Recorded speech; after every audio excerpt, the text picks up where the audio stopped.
Hello မင်္ဂလာပါကျမတို့တူတူပစုံကြီးတွေသွားစားကြမယ်ဒီဆိုင်လေးကပတောင်ထဲမှာရှိရလူတွေတော်တော်များများလည်းသိရဟာစစ်ပီတောင်ပေါ်ပါပေါ့နော်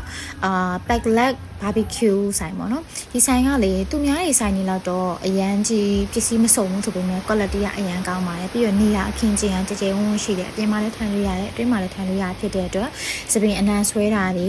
လိုနေလို့ထိုင်လို့မကောင်းအောင်တက်ရှူချက်တာမျိုးတွေမဖြစ်ဘူးပေါ့နော်အဲ့ဒီအချက်ကိုတော့ highly recommend ပါပြီးတော့အစားအသောက်ကလည်း side dish တွေကလည်းစုံနေပေါ့နော်သမင်းကြော်တို့ဒီပတ်ထိုင်းတို့ဒီအာလူကြော်တွေပါမယ်ခောက်ဆွဲကြော်တွေပါမယ်ကိုယ့်အကူထောင်းစားလို့ရတယ်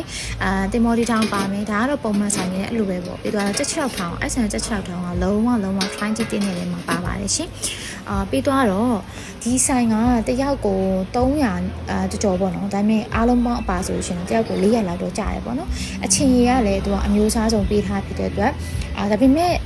အချင်းကြီးကကြတော့သူကပိုယူရင်မကောင်းပေါ့နော်ပိုယူရင်သူကပတ်စံပြန် charge တော့လုပ်တယ်ပေါ့အဓိကတော့ကျွန်မအဲ့ဒီမှာကြိုက်တာကြတော့သူကပစုံအကြီးတွေလည်းပါတယ်ရေချိုပစုံတွေလည်းပါတယ်အမိုးတွေပြီးတော့မှုအစုံတွေပါမယ်ဒါပေမဲ့ကနန်းပေါ့တစ်ခါကျရင်သူကကနန်းပါတယ်ခါကျရင်သူကဂုံးရမဂုံးပုံစံမျိုးပါတယ်ဒီကမာပါမယ်သူကအဲ့ဟာကြတော့နည်းနည်းအပြောင်းလဲရှိတယ်ပေါ့နော်ကျန်တဲ့ဟာတွေကပုံမှန်တိုင်းပဲအမဲသားပါမယ်ကြက်သားဝတ်သားအကုန်ပါတယ်ငါးလည်းပါတယ်ပေါ့နော်အသီးနာလည်းအစုံလုံးရှိရပါကျွန်မ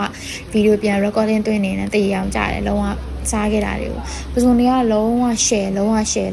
စားလို့ရစားကောင်းတယ်